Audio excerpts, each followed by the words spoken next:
ಧರ್ಮಶಾಸ್ತ್ರದಲ್ಲಿ ಹೇಳಿರುವ ಶಾಪದೊಳಗಿಂದ ನಮ್ಮನ್ನು ಬಿಡಿಸಿದನು. ಇಲ್ಲಿ ಮುಂದೆ ಹೇಳ್ತದೆ, ಮರಕ್ಕೆ ತೂಕ ಹಾಕಲ್ಪಟ್ಟ ಪ್ರತಿಯೊಬ್ಬನು ಶಾಪಗ್ರಸ್ತನು ಎಂದು ಶಾಸ್ತ್ರದಲ್ಲಿ ಬರೆದದೆ ಅಲ್ಲ. ಶಾಸ್ತ್ರದಲ್ಲಿ ಅಂದ್ರೆ ಹಳೆ ಒಡಂಬಡಿಕೆಯಲ್ಲಿ ಏನಂತ ಬರ್ದಿದೆ?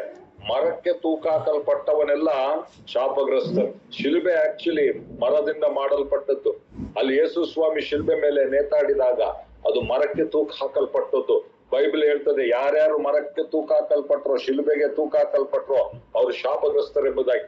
ಆಕ್ಚುಲಿ ಶಿಲ್ಬೆ ಏನನ್ನು ತೋರಿಸ್ತದಂತಂದ್ರೆ, ಯೇಸು ಕ್ರಿಸ್ತ ನಮಗೋಸ್ಕರ ಶಾಪಗ್ರಸ್ತನಾದನು, ಆ ಕಾರಣದಿಂದ ಮರಕ್ಕೆ ತೂಕ ಹಾಕಲ್ಪಟ್ಟದ್ದು. ಅದಕ್ಕೆ ಬರೀ ಶಿಲ್ಬೆ ಒಂದೇ ಆದ್ರೆ ಪುನರುತ್ಥಾನ ಇಲ್ಲ ಅಂತಂದ್ರೆ ಅದ್ರಲ್ಲಿ ಏನು ವ್ಯತ್ಯಾಸ ಇಲ್ಲ ಪ್ರಿಯ. ಅದು ಶಾಪವನ್ನು ತೋರಿಸ್ತದೆ, ಪ್ರತಿನಿಧಿಸುವಂತದ್ದಾಗಿದೆ. ಯೇಸು ಸ್ವಾಮಿ ನಮಗೋಸ್ಕರ ಶಾಪಗ್ರಸ್ತನಾದ ಕಾರಣದಿಂದ ಆತನು ಶಿಲುಬೆ ಮೇಲೆ ಜಡಿಯಲ್ಪಟ್ಟನು, ಅದನ್ನೆಲ್ಲ ಅನುಭವಿಸಿದನು. ಆದ್ರೆ ಅದು ಬಹಳ ಪ್ರಾಮುಖ್ಯ, ಯಾಕಂದ್ರೆ ನಮ್ದೆಲ್ಲ ತಗೊಳ್ಬೇಕಾಗಿತ್ತು, ಆತನು ತೆಗೆದುಕೊಂಡ ಪ್ರಿಯರೇ. ಮತ್ತು ಆ ಶಾಪದಲ್ಲಿ ರೋಗವಿದೆ. ಶಿಲುಬೆ ಮೇಲೆ ಯೇಸು ಸ್ವಾಮಿ ನಮ್ಮ ಬೇನೆಗಳನ್ನು ಆತನು ಹೊತ್ತುಕೊಂಡ. ಮೊದಲನೇ ಪೇತ್ರ 3ನೇ ಸಂಗತಿ ಏನಂದ್ರೆ ನಮ್ ಸಿಕ್ನೆಸ್ ಆಲ್ಸೋ. ಈ ಮೊದಲನೇ ಪೇತ್ರ 2ನೇ ಅಧ್ಯಾಯ 24ನೇ ವಚನದಲ್ಲಿ ನಾವು ನೋಡುವಾಗ ಹೇಳ್ತದೆ, ಆತನ ಬಾಸುಂಡೆಗಳಿಂದ ನಮಗೆ ಗುಣವಾಯಿತು. ಇದು ನಮಗೆ ಗೊತ್ತಿರುವಂತ ವಚನ, ಅದಕ್ಕೆ ನಾನು ಹೆಚ್ಚಾಗಿ ಅದ್ರಲ್ಲಿ ಇದು ಮಾಡಕ್ ಇಷ್ಟಪಡ್ತಿಲ್ಲ, ಅದ್ರ ಬರ್ಕೊಳ್ರಿ. ಮೊದಲನೇ ಪೇತ್ರ 2:24, ಫಸ್ಟ್ ಪೀಟರ್ 2:24. ಇನ್ನೊಂದು ಕೆಲವು ವಚನಗಳನ್ನು ನಾನು ಕೊಡ್ತೇನೆ ಪ್ರಿಯರೇ. ಯೆಶಾಯನು ಬರೆದ ಸುವಾರ್ತೆ 53:4-5, ಐಸಾಯ 53, ಯೆಶಾಯ 53:4 ಮತ್ತು 5ನೇ ವಚನ. ಅದರ ಜೊತೆಯಲ್ಲಿ ಮತ್ತಾಯನು ಬರೆದ ಸುವಾರ್ತೆ 8ನೇ ಅಧ್ಯಾಯ 16 ಮತ್ತು 17ನೇ ವಚನ. ಓಕೆ, ಇದನ್ನೆಲ್ಲ ನಾನು ಕಳಿಸ್ತೇನೆ ಆಮೇಲೆ. ಅಲ್ಲಿ ಹೆಂಗಾದ್ರು ಇದ್ರಲ್ಲಿ ನಾನು ಟೈಪ್ ಮಾಡಿದ್ದೇನೆ ಚಾಟ್ ಇದ್ರಲ್ಲಿ. ಓಕೆ, ಸೊ ಇಲ್ಲಿ ಇಲ್ಲಿ ಯೆಶಾಯನ ಗ್ರಂಥ ಇಲ್ಲಿ ಹೇಳುವಂತ ಚಾಟ್ ಅಲ್ಲಿ ನೋಡಿ, ನಿಜವಾಗಿಯೂ ಏನ್ ಅನುಭವಿಸಿದ? ನಮ್ಮ ಸಂಕಷ್ಟಗಳನ್ನು ಅನುಭವಿಸಿದ. ಆತನದಲ್ಲ ಅದು. ಆತನು ಅದನ್ನು ಹೊಂದಲಿಕ್ಕೆ ಆತನು ಯೋಗ್ಯನಲ್ಲ, ಇದನ್ನು ಹೊಂದಲಿಕ್ಕೆ ನಾವು ಯೋಗ್ಯರಲ್ಲ. ಆದ್ರೆ ನಾವು ಆತನು ಹೆಂಗೆ ಅದನ್ನು ಶಿಕ್ಷೆ ಹೊಂದಲಿಕ್ಕೆ ಯೋಗ್ಯನಲ್ಲ ಆದ್ರೆ ಹೊಂದ್ಕೊಂಡ, ನಾವು ಹಂಗೆ ಇದನ್ನು ಹೊಂದ್ಕೊಳ್ಳಿಕ್ಕೆ ಯೋಗ್ಯರಲ್ಲ. ಕ್ರಿಸ್ತನಲ್ಲಿ ನಾವು ಹೊಂದಿಕೊಂಡಿದ್ದೇವೆ, ಕೃಪೆಯಿಂದಲೇ ನಾವು ಇವುಗಳನ್ನು ಹೊಂದಿದ್ದೇವೆ. ನಿಜವಾಗಿಯೂ ನಮ್ಮ ಸಂಕಷ್ಟಗಳನ್ನು ಅನುಭವಿಸಿದನು, ಅವನು ಹೊತ್ತ ಹೊರೆಯು ನಮ್ಮ ಸಂಕಟವೇ ಹೌದು. ನಾವಾದರೂ ಅವನು ದೇವರಿಂದ ಬಾಧಿತನು, ಪೆಟ್ಟು ತಿಂದವನು, ಕುಗ್ಗಿಸಲ್ಪಟ್ಟವನು ಎಂದು ಭಾವಿಸಿಕೊಂಡೆವು. ನಮ್ಮ ದ್ರೋಹಗಳ ದೆಸೆಯಿಂದ ಅವನಿಗೆ ಗಾಯವಾಯಿತು, ನಮ್ಮ ಅಪರಾಧಗಳ ನಿಮಿತ್ತ ಅವನು ಜಜ್ಜಲ್ಪಟ್ಟನು, ನಮಗೆ ಸುಕ್ಷೇಮವನ್ನು ಉಂಟು ಮಾಡುವ ದಂಡನೆ. ರೈಟ್, ಇಲ್ಲಿ ನೋಡ್ರಿ, ಯೇಸು ಸ್ವಾಮಿ ಅನುಭವಿಸಿದಂತ ಶಿಕ್ಷೆ ಏನಂತಂದ್ರೆ ನಮಗೆ ಸುಕ್ಷೇಮವನ್ನು ಉಂಟು ಮಾಡುವಂತ ದಂಡನೆಯನ್ನು ಅವನು ಅನುಭವಿಸಿದನು, ಅವನ ಬಾಸುಂಡೆಗಳಿಂದ ನಮಗೆ ಗುಣವಾಯಿತು ಪ್ರಿಯರೇ. ರೈಟ್, ಈ ವಚನವನ್ನು ನಾವು ನೋಡುವಾಗ ನಾವು ಅನ್ಕೊಳ್ತೇವೆ ಸಂಕಟಗಳಂದ್ರೆ ಬಹಳ ಜನಕ್ಕೆ ರೋಗ ಎಲ್ಲ ಇಲ್ಲ ಬಿಡು ಅಂದ್ಕೊಳ್ತಾರೆ. ಆದ್ರೆ ನಾವು ಇಬ್ರಿಯ ಭಾಷೆಯಲ್ಲಿ, ಹಳೆ ಒಡಂಬಡಿಕೆ ಇಬ್ರಿಯ ಭಾಷೆಯಲ್ಲಿ ಬರೆಯಲ್ಪಟ್ಟಿತ್ತು, ಹೊಸ ಒಡಂಬಡಿಕೆ ಗ್ರೀಕ್ ಅಲ್ಲಿ ಬರೆಯಲ್ಪಟ್ಟಿತ್ತು. ಅಲ್ಲಿ ಆಕ್ಚುಲಿ ಹೇಳುವುದೇನಂದ್ರೆ ನಮ್ಮ ಬೇನೆಗಳನ್ನ ಆತನು ಹೊತ್ತುಕೊಂಡ ಎಂಬುದಾಗಿ ತೋರಿಸ್ತೇನೆ ಹೆಂಗಂತ. ಮತ್ತಾಯನು ಬರೆದ ಸುವಾರ್ತೆ 8:16 ಇದೇ ವಚನನ, ಯೆಶಾಯ 53:4-5 ಇರುವಂತ ವಚನವನ್ನೇ ಅಲ್ಲಿ ಮತ್ತಾಯನು ಬರಿತಾ ಇದ್ದಾನಲ್ಲಿ. ಮತ್ತಾಯ 8:16-17 ಆ ವಚನವನ್ನು ಓದೋಣ ಪ್ರಿಯರೇ. ಮತ್ತಾಯನು ಬರೆದ ಸುವಾರ್ತೆ 8:16-15 ಈ ರೀತಿ ಹೇಳುವಂತದ್ದಾಗಿದೆ. Matthew chapter 8 verse 16 and 17.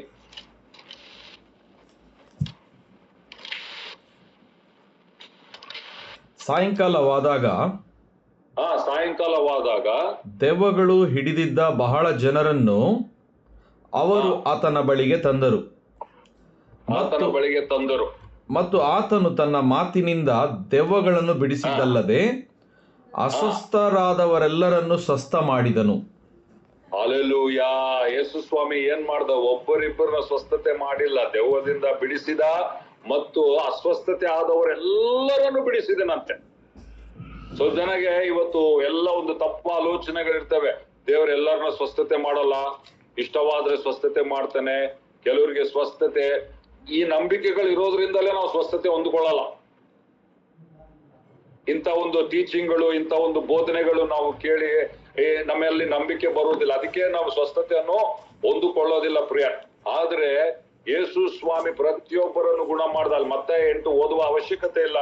ಮೊದಲನೇದಾಗಿ ಅಲ್ಲಿ ನೋಡ್ತೇವೆ, ಅಲ್ಲಿ ಕುಷ್ಠರೋಗಿ ಬರ್ತಾನೆ. ಕುಷ್ಠರೋಗಿ ಬಂದು ಯೇಸು ಸ್ವಾಮಿ ಹತ್ರ ಪ್ರಶ್ನೆ ಕೇಳ್ತಾನೆ. ಏನಂತ ಕೇಳ್ತಾನೆ ಅಂದ್ರೆ, ಸ್ವಾಮಿ ನಿನಗೆ ಮನಸ್ಸಿದ್ರೆ ನನ್ನನ್ನು ಗುಣ ಮಾಡಬಲ್ಲೆ. ರೈಟ್? ಅವ್ನ ಪ್ರಶ್ನೆ ಏನಂದ್ರೆ, ನಿನ್ ಇಷ್ಟ ಇದ್ರೆ, ಇಂಗ್ಲಿಷ್ ನಲ್ಲಿ if you will you can make me whole. ನಿನಗೆ ಮನಸ್ಸಿದ್ರೆ ಸ್ವಾಮಿ ನೀನ್ ನನ್ನನ್ನು ಗುಣ ಮಾಡಬಹುದ. ನಿನಗೆ ಬಲ ಇದ್ರೆ ಅಂತ ಹೇಳಿಲ್ಲ.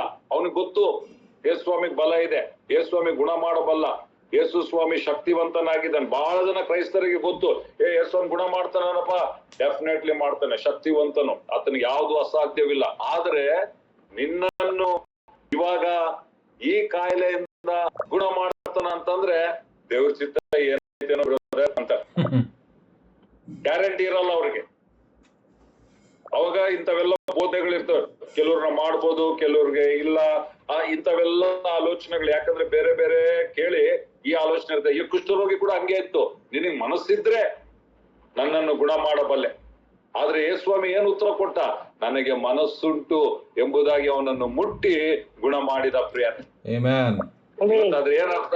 ನನ್ನನ್ನು ಗುಣ ಮಾಡ್ಲಿಕ್ಕೆ ಯೇಸು ಸ್ವಾಮಿಗೆ ಮನಸ್ಸುಂಟು, ನನ್ನನ್ನು ಗುಣ ಮಾಡ್ಲಿಕ್ಕೆ ಮನಸ್ಸುಂಟು, ನಮ್ಮ ಮನೆಯಲ್ಲಿರುವವರನ್ನು ಮುಟ್ಟಿ ಗುಣ ಮಾಡ್ಲಿಕ್ಕೆ ಸ್ವಾಮಿ ಮನಸ್ಸುಂಟು. ಈ ಲೋಕದಲ್ಲಿರುವ ಪ್ರತಿಯೊಬ್ಬರನ್ನು ಸಂಜೆ ಆದಾಗ ಎಲ್ಲರನ್ನು ಆತನ ಬಳಿಗೆ ಕರ್ಕೊಂಡ್ ಬಂದ್ರು. ಅವರೆಲ್ಲರನ್ನು ಯೇಸು ಸ್ವಾಮಿ ಗುಣ ಮಾಡ್ದ. ಪ್ರತಿಯೊಬ್ಬರನ್ನು ಗುಣ ಮಾಡ್ಲಿಕ್ಕೆ ಆತನಿಗೆ ಮನಸ್ಸುಂಟು ಪ್ರಿಯ.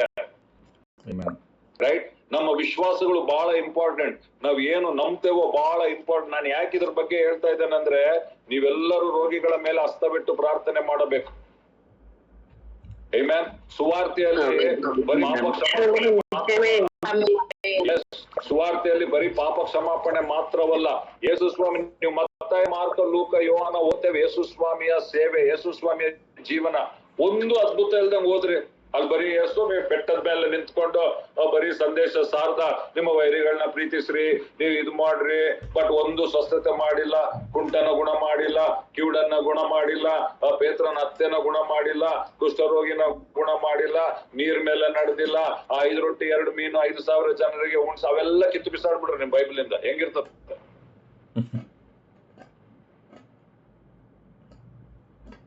ರೈಟ್? ಸ್ವಲ್ಪ ಜನ ಹೇಳ್ತಾರೆ, ಅದ್ಭುತಗಳು ಇಂಪಾರ್ಟೆಂಟ್ ಅಲ್ಲ, ಸ್ವಸ್ಥತೆಗಳು ಇಂಪಾರ್ಟೆಂಟ್ ಅಲ್ಲ, ವಾಕ್ಯ ಹೇಳ್ಬೇಕು. ಅವ್ರಿಗೆ ಕ್ಯಾನ್ಸರ್ ಬರ್ಲಿ ಗೊತ್ತಾಗ್ತತೆ ಸ್ವಸ್ಥತೆ ಎಷ್ಟು ಇಂಪಾರ್ಟೆಂಟ್ ಅಂತ. 12 ವರ್ಷದಿಂದ ರಕ್ತಸ್ರಾವ ಸ್ತ್ರೀಗೆ ಹೋಗಿ ಕೇಳ್ರಿ, ಅಮ್ಮ ಸ್ವಸ್ಥತೆ ಇಂಪಾರ್ಟೆಂಟ್ ಅಲ್ಲಮ್ಮ, ಯೇಸು ಸ್ವಾಮಿ ವಾಕ್ಯ ಕೇಳ್ಬೇಕು, ಆತ್ಮರಕ್ಷಣೆ ಒಂದೇ ಇಂಪಾರ್ಟೆಂಟ್. ಅಂತವ್ರು ಒಂದು ತಲೆನೋವು ಬಂದ್ರೆ ಸಾಕು, ಲೋಬ ಹೊಡ್ಕೊಂತಾರೆ. ಹುಚ್ಚು ಟೀಚಿಂಗ್ಗಳು ಕ್ರಿಸ್ತನ ಶರೀರದಲ್ಲಿ. ಸ್ವಲ್ಪ ಜನ ಹೇಳ್ತಾರೆ, ದೇವ್ರು ಈ ರೋಗ ಪಾಠ ಕಲಿಸ್ಲಿಕ್ಕೆ ಕೊಡ್ತಾನೆ. ನಾವು ನಮ್ಮ ಮಕ್ಕಳಿಗೆ ಪಾಠ ಕಲಿಸ್ಲಿಕ್ಕೆ ಕ್ಯಾನ್ಸರ್ ಕೊಡ್ತೀವ? ಯಾರನ್ನ ತಂದೆ ತಾಯಿಗಳಿದಾರ ಪಾಠ ಕಲಿಸ್ಲಿಕ್ಕೆ ಟ್ಯೂಷನ್ ಕಳಿಸ್ತೀವಿ. ಪಾಠ ಕಲಿಸ್ಲಿಕ್ಕೆ ಕ್ಯಾನ್ಸರ್ ಕೊಡ್ತೀವ? ಪಾಠ ಕಲಿಸ್ಲಿಕ್ಕೆ ಕಾಲ್ ಮುರಿತೀವ? ಪಾಠ ಕಲಿಸ್ಲಿಕ್ಕೆ ಆಕ್ಸಿಡೆಂಟ್ ಮಾಡಿಸ್ತೀವ? ಪಾಠ ಕಲಿಸ್ಲಿಕ್ಕೆ ಕುರುಡರಾಗಿ ಮಾಡ್ತೀವ? ಹುಚ್ಚುಚ್ಚು ನಂಬಿಕೆಗಳು. ಅದಕ್ಕೆ ಫಲಿತಾಂಶ ನೋಡಲ್ಲ. ನಾನು ಯಾಕಿದನ್ನು ಹೇಳ್ತೇನೆಂದ್ರೆ, ಯೇಸು ಸ್ವಾಮಿ ಜೀವಿತದಲ್ಲಿ ರೋಗಿಗಳನ್ನು ಗುಣ ಮಾಡುವಂತದ್ದು ಸುವಾರ್ತೆಯ ಪ್ರಮುಖವಾದಂತ ಭಾಗವಾಗಿದೆ. ಒಂದು ಸ್ವಸ್ಥತೆ ಆದ್ರೆ ಸುಲಭ ಸುವಾರ್ತೆ ಸಾರ್ಲಿಕ್ಕೆ. ಯೇಸು ಸ್ವಾಮಿ ಹತ್ರ ಗುಂಪು ಗುಂಪಾಗಿ ಯಾಕೆ ಬಂದ್ರು ಜನ? ಒಂದು ವೇಳೆ ಒಂದು ಕೂಡ ಅದ್ಭುತ ಮಾಡಿಲ್ಲ ಅಂತಂದ್ರೆ ಯಾಕೆ ಬರ್ತಿದ್ರು? ಮಸ್ತು ಬೋಧನೆ ಮಾಡೋರಿದ್ರು. ಸುವಾರ್ತೆ ಪ್ರಿಯರೇ ಬರೀ ಮಾತಿನಿಂದ ಮಾತ್ರವಲ್ಲ, ಅದು ಶಕ್ತಿಯಿಂದ ಹೊರಡಬೇಕು. ಸುವಾರ್ತೆ ಅಲ್ಲಿ ನಾವು ಪ್ರದರ್ಶಿಸಬೇಕು. ಯೇಸು ನಿನ್ನೆ ಇದ್ದಂತೆ ಇವತ್ತು ಎಂದಿಗೂ ಇರುವಾತನಾಗಿದ್ದಾನೆ. ಅದಕ್ಕೆ ಸೇವೆ ಮಾಡುವ ಯೇಸು ಸ್ವಾಮಿ ಬರೀ ಹೋಗಿ ಸುವಾರ್ತೆ ಸಾರ್ರಿ ಅಂತ ಹೇಳಿಲ್ಲ. ನೀವು ಹೋಗಿ ಸುವಾರ್ತೆ ಸಾರ್ರಿ, ರೋಗಿಗಳ ಮೇಲೆ ಹಸ್ತವಿಡ್ರಿ, ದುರಾತ್ಮಗಳನ್ನು ಓಡಿಸಿರಿ, ಅವೆಲ್ಲ ಪ್ಯಾಕೇಜ್. ಅವೆಲ್ಲ ಪ್ಯಾಕೇಜ್. ನಾವೆಲ್ಲರೂ, ನನ್ನ ಪ್ರಾರ್ಥನೆ ಏನು ಗೊತ್ತಾ, ಕ್ರಿಸ್ತನ ಶರೀರ ಹೆಂಗಿರ್ಬೇಕಂದ್ರೆ, ಅವರು ಒಂದು ವೇಳೆ ಕಾಯಿಲೆ ಇದ್ರೆ ಸ್ವಸ್ಥತೆ ಹೊಂದಬೇಕು, ನಂಬರ್ 1. ನಂಬರ್ 2, ಆರೋಗ್ಯವಾಗಿರ್ಬೇಕು. ಸ್ವಸ್ಥತೆ ಹೊಂದೋದೊಂದು, ಆರೋಗ್ಯವಾಗಿರ್ಬೇಕು. ಮತ್ತೆ ರೋಗದಲ್ಲಿ ಬಿಡಬಾರ್ದು. ರೈಟ್. 2ನೇದು. 3ನೇದು ಏನಂತಂದ್ರೆ ರೋಗಿಗಳನ್ನು ಗುಣ ಮಾಡಬೇಕು. 3 levels. Be healed, be healthy and heal the sick. Be healed, be healthy, right, and heal the sick.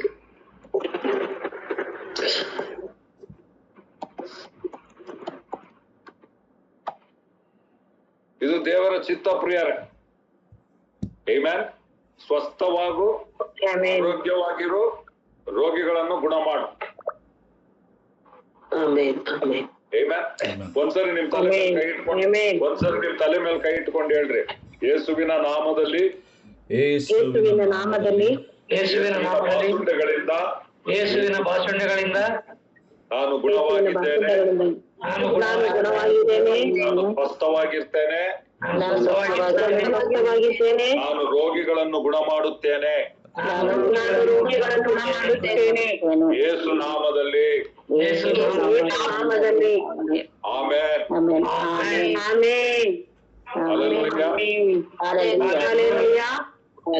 ದೇವರು ಸುವಾರ್ತೆ ಸೇವೆಯಲ್ಲಿ ಇದು ಒಂದು ಭಾಗವಾಗಿದೆ ಪ್ರಿಯರೇ. ಇದನ್ನು ನಾವು ನಿರ್ಲಕ್ಷ್ಯ ಮಾಡಬಾರ್ದು.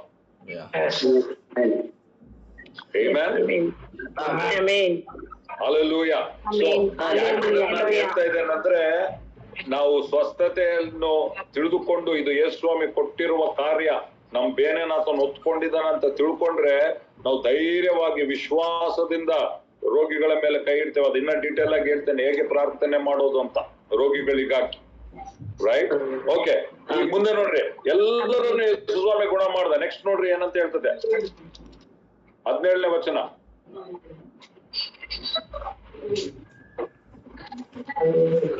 ಸಂಜೆ ಬಹಳ ಜನರನ್ನು ಆತನ ಬಳಿಗೆ ಕರೆತನ್ನಲು ಆತನು ಮಾತು ಮಾತ್ರದಿಂದಲೇ ದೆವ್ವಗಳನ್ನು ಬಿಡಿಸಿದ್ದಲ್ಲದೆ ಮೈಯಲ್ಲಿ ನೆಟ್ಟಗಿಲ್ಲದವರೆಲ್ಲರನ್ನು ವಾಸಿ ಮಾಡಿದನು. ರೈಟ್. ಸ್ವಲ್ಪ ಜನ ಹೇಳ್ತಾರೆ, ಬಾಸುಂಡೆಗಳಿಂದ ಗುಣವಾಯ್ತಂದ್ರೆ ಅದು ಶಾರೀರಿಕ ಸ್ವಸ್ಥತೆ ಅಲ್ಲ, ಆತ್ಮಿಕ ಸ್ವಸ್ಥತೆ. ಅಬಾಬಾಬಾ, ಬಹಳ ಆತ್ಮೀಯರು ಇವರು.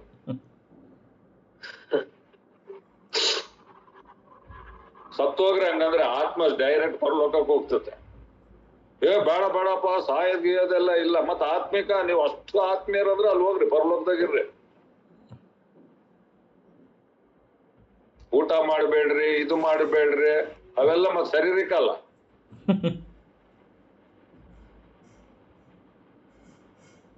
ಇಂಥವೆಲ್ಲ ಬೋಧನೆ ಕೇಳಿರ್ಬೋದು ನೀವು. ನಾನು ಅದಕ್ಕೆ ಹೈಲೈಟ್ ಮಾಡ್ತಾ ಇದ್ದೇನೆ. ಅದಕ್ಕೆ ಈಗಿನ ಕಾಲದಲ್ಲಿ ನಾನು ಹೇಳ್ತೀನಿ, ಎಲ್ಲ ಕಡೆ ಟೀಚಿಂಗ್ ಕೇಳಬಾರ್ದು. ಸ್ವಲ್ಪ ಜನ ಇಲ್ಲಿ ಬೋಧನೆ ಕೇಳಿ ಮತ್ತೆ ಯೂಟ್ಯೂಬ್ ತೆಗೆದು 100 ಟೀಚಿಂಗ್ಗಳು ಎಲ್ಲ ಕನ್ಫ್ಯೂಸ್ ಆಗ್ಬಿಡ್ತಾರ. ಆಮೇಲೆ ಇವಾಗ ಹಂಗಾಗ್ಬಿಟ್ಟೈತೆ. ಮೊದ್ಲೆಲ್ಲ ಅಂದ್ರೆ ನಾವ್ ಏನ್ ಹೇಳ್ಕೊಡ್ತಿದ್ವು ಅದು ಮಾತ್ರ, ಇದು ಹಂಗಲ್ಲ. ಸಂಡೇ ಪಾಸ್ಟ್ ಹೇಳೋದು ಕೇಳ್ತಾರೆ, ಮಂಡೇ ಒಂದು 5 ಮೆಸೇಜ್ ಯಾವ್ದೋ ಯೂಟ್ಯೂಬ್ ಅಲ್ಲಿ, ಮಂಗಳವಾರ ಇನ್ನೊಂದ್ ಯಾವ್ದೋ 2 ಮೆಸೇಜ್, ಇನ್ನೊಂದ್ ಯಾವ್ದೋ ಎಲ್ಲಿಂದ ಎಲ್ಲ ಹೇಳಿ ಆಮೇಲೆ ಗಾಳಿ ಪಡ್ಕೊಂಡು ಹೋಗುವಂತ ಹಿಂಗ ಯಾವ್ದು ನಂಬಬೇಕು ಯಾವ್ದು ಹುಡ್ಬೇಕು ಗೊತ್ತಿಲ್ಲ. ನಂಬಿಕೆ ಹುಟ್ಟಲ್ಲ ಅವ್ರಿಗೆ. ಫುಲ್ ಕನ್ಫ್ಯೂಸ್ ಆಗಿ ಬಂದ್ಬಿಡ್ತಾರ.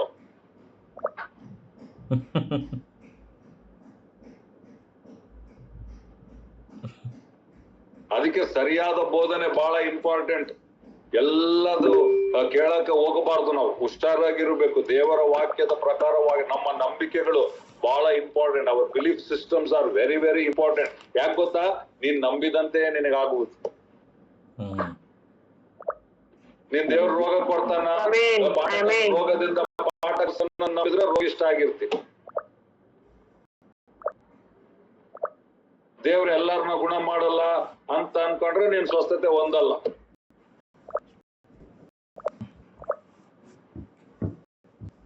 Amen.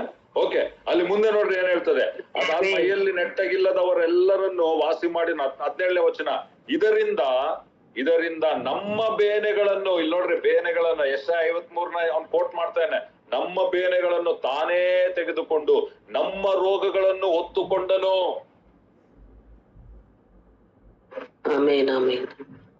ನಮ್ಮ ಬೇನೆ ಹೊತ್ತುಕೊಂಡ, ನಮ್ಮ ರೋಗಗಳನ್ನು ಹೊತ್ತುಕೊಂಡನು ಎಂದು ಯೆಶಾಯನೆಂಬ ಪ್ರವಾದನೆಯಿಂದ ಹೇಳಿರುವ ಮಾತು ನೆರವೇರಿತು. ಆಮೆನ್. ಯೆಶಾಯ ಓದಿದ್ದು ಅದು ನೆರವೇರ್ತಂತೆ. ಇಲ್ಲಿ ಸ್ಪಷ್ಟವಾಗಿ ಹೇಳ್ತಾ ಇದ್ದಾನೆ ಇಬ್ರಿಯ ಭಾಷೆದಲ್ಲಿ, ಅಲ್ಲಿ ನಮ್ ಸಂಕಷ್ಟ ಅಂದ್ರೆ ಬೇನೆಗಳು, ರೋಗಗಳು ಆತನೇ ಯೇಸು ಹೊತ್ಕೊಂಡ.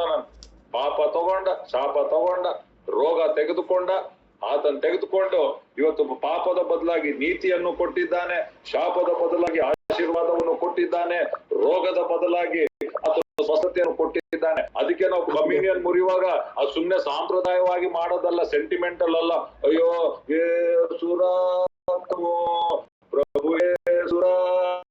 ಪ್ರಭು ಹತ್ಕೊಂಡಲ್ಲ, ಅದು ಆಚರಣೆ, ಅದು ಸಂಭ್ರಮ. ಅದೇನಂತಂದ್ರೆ ಏಸು ರಕ್ತ ಸುರಿಸ್ದ ನನ್ನ ಸ್ವಸ್ಥತೆಗಾಗಿ, ಏಸು ರಕ್ತ ಸುರಿಸ್ದ ನನ್ನ ಬಿಡುಗಡೆಗಾಗಿ, ಆತನ ರೊಟ್ಟಿ, ಆತನ ದೇಹ ಜಜ್ಜಲ್ಪಡ್ತು ನಾನು ಸ್ವಸ್ಥತೆ ಹೊಂದುವಂತೆ, ಏಸು ನಾಮದಲ್ಲಿ ನನ್ನ ಜೀವನದಲ್ಲಿ ಏನೇನ್ ಮುರಿದು ಹೋಗಿದೆಯೋ ಅದೆಲ್ಲ ಸೇರಿಸಲ್ಪಡುವಂತೆ ಯೇಸುವಿನ ನಾಮದಲ್ಲಿ. ಅದು ಕಮ್ಯುನಿಯನ್ನ ಉದ್ದೇಶ.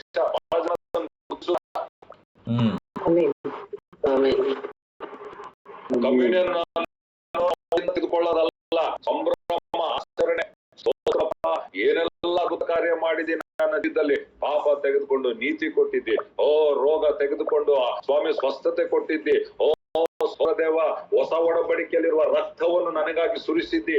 ಈ ಹೊಸ ಒಡಂಬಡಿಕೆಯಲ್ಲಿರುವ ವಾಗ್ದಾನಗಳು ಅದು ನನ್ನದಾಗಿದೆ. ಸ್ತೋತ್ರ ತಂದೆಯಾದ ದೇವರೇ, ಅಂತದ್ದು ಸಂಭ್ರಮ ಮಾಡುವಂತ ಸಮಯ ಅದು.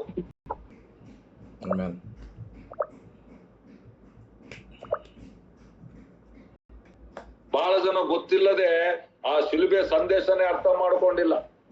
ಗುಡ್ ಫ್ರೈಡೆ ಗಂಜಿ ಕುಡಿಬೇಕು, 40 ದಿನ ನಾವ್ ಏನ್ ತಿನ್ಬಾರ್ದು, ಮಾಂಸ ತಿನ್ಬಾರ್ದು. ಯಾಕಪ್ಪ? ಇದು ಶ್ರಮ ಮರಣಗಳ ದಿವಸ ಅಲೋ. ಒಂದೇ ಸರಿ ಯೇಸುಸ್ವಾಮಿ ಶ್ರಮೆ ಅನುಭವಿಸಿದ್ದು, ಮಾತಿಗಲ್ಲ. ಶ್ರಮೆ ಅನುಭವಿಸ್ದ, ಇವಾಗ ಯೇಸುಸ್ವಾಮಿ ಮಹಿಮೆಯಲ್ಲಿ ಪ್ರವೇಶಿಸಿದ. ಅವ್ನು ಪ್ರಶ್ನೆ ಕೇಳ್ತಾನೆ, ಒಂದ್ ವೇಳೆ ನಮ್ಮ ಮನೆಯಲ್ಲಿ, ನಮ್ಮ ಕುಟುಂಬದಲ್ಲಿ ಯಾರೋ ಯಾವಾಗೋ ಒಂದ್ಸರಿ ಏನೋ ಒಂದು ಅಸ್ವಸ್ಥರಾಗಿ ಏನನ್ನ ICU ನಲ್ಲಿ, ಆಸ್ಪತ್ರೆಯಲ್ಲಿ ಸೀರಿಯಸ್ ಆಗಿ ಅಡ್ಮಿಟ್ ಆಗಿದ್ರು ಅನ್ಕೊಳ್ರಿ. ಅಡ್ಮಿಟ್ ಆಗಿ ಏನೋ ಆಮೇಲೆ ಅವರು ವಾಸಿಯಾಗಿ ಗುಣವಾಗಿ ICU ಅಲ್ಲಿ ಇಲ್ಲಿ ಟ್ಯೂಬು ಎಷ್ಟು ದಿನ ಇದ್ರಪ್ಪ ಆಸ್ಪತ್ರೆ ಅಂತಂದ್ರೆ, ಇಷ್ಟು ದಿನ ಇದ್ರು, ಆಯ್ತು ಹೆಂಗೋ ಹೊರಗ್ ಬಂದ್ರು, ದೇವರಿಗೆ ಸ್ತೋತ್ರ ಅಂತೇಳಿ ಒಂದು ಥ್ಯಾಂಕ್ಸ್ ಗಿವಿಂಗ್ ಮೀಟಿಂಗ್ ಇಟ್ಕೊಂಡು ಮನೆಯಲ್ಲಿ ಆಯ್ತು. ಆಮೇಲೆ ನೀವ್ ಏನ್ ಮಾಡ್ತೀರಿ, ನೆಕ್ಸ್ಟ್ ವರ್ಷ ಅದೇ ಡೇಟ್ಗಳು ಬಂದಾಗ ಏನ್ ಮಾಡ್ತೀರಿ, ಅಯ್ಯೋ ಕಳೆದ ವರ್ಷ ನಮ್ಮಪ್ಪ, ಕಳೆದ ವರ್ಷ ನಮ್ಮ ಮನೆಯವರು ಹಿಂಗೆ ರೋಗ ಅನುಭವಿಸಿದ್ರು, ನಾವು ಅದನ್ನ ನೆನ್ಪು ಮಾಡ್ಕೊಳ್ಬೇಕು. ಯೇಸುಸ್ವಾಮಿ ಶಿಲ್ಬೆ ಮೇಲೆ ಸತ್ತಾಗ ಮತ್ತು ಗುಡ್ ಫ್ರೈಡೆ ನಾವು ನೆನ್ಪು ಮಾಡ್ಕೊಳ್ತೇವೆ, ಗಂಜಿ ತಿಂತೀವಿ ನಾವು, ಇದು ಮಾಡಲ್ಲ. ಈ ನಮ್ಮ ಮನೆಯವ್ರನ್ನ ಕರ್ಕೊಂಡು ಹೋಗೋಣ, ICU ತೋರ್ಸೋಣ, ಅಲ್ಲಿ ಮಲಗಿಸೋಣ, ಅದನ್ನೆಲ್ಲ ನೆನ್ಪು ಮಾಡ್ಕೊಳ್ಳೋಣ. ಹಂಗ್ ಮಾಡ್ತೀರ ಯಾರನ್ನ? ಆಸ್ಪತ್ರೆ ಬೇಡ, ಯಾವ್ದ್ ಬೇಡ, ನಡಿಯಪ್ಪ ಅದ್ ಮುಗೀತು ಒಂದ್ಸರಿ. ಸ್ತೋತ್ರ ಹೇಳ್ತಿರ್ತೀವಿ. ಏನ್ ಮಾಡ್ತಾರೆ ಕೆಲವ್ರಿಗೆ ಗೊತ್ತಿಲ್ದಂಗ್, ಸತ್ಯ ಗೊತ್ತಿಲ್ಲ, ಗುಡ್ ಫ್ರೈಡೆ ಅಪ್ಪ, ಬನ್ರಪ್ಪ 40 ದಿನ ಏನ್ ಇದ್ ಮಾಡೋದು ಬೇಡಪ್ಪ. ಯಾರು ಹೇಳಿದ್ ಬೈಬಲ್ ಅಲ್ಲಿ ಎಲ್ಲ ನೈತಾ ಮಾಡು ಅಂತ? ಎರಡೇ ವಿಷಯಗಳು ಯೇಸುಸ್ವಾಮಿ ಕೊಟ್ಟಿದ್ದು, ಬ್ಯಾಪ್ಟಿಸಮ್, ಕಮ್ಯುನಿಯನ್. ಬೇರೆ ಎಲ್ಲ ಎಕ್ಸ್ಟ್ರಾ ಫಿಟ್ಟಿಂಗ್ಗಳು.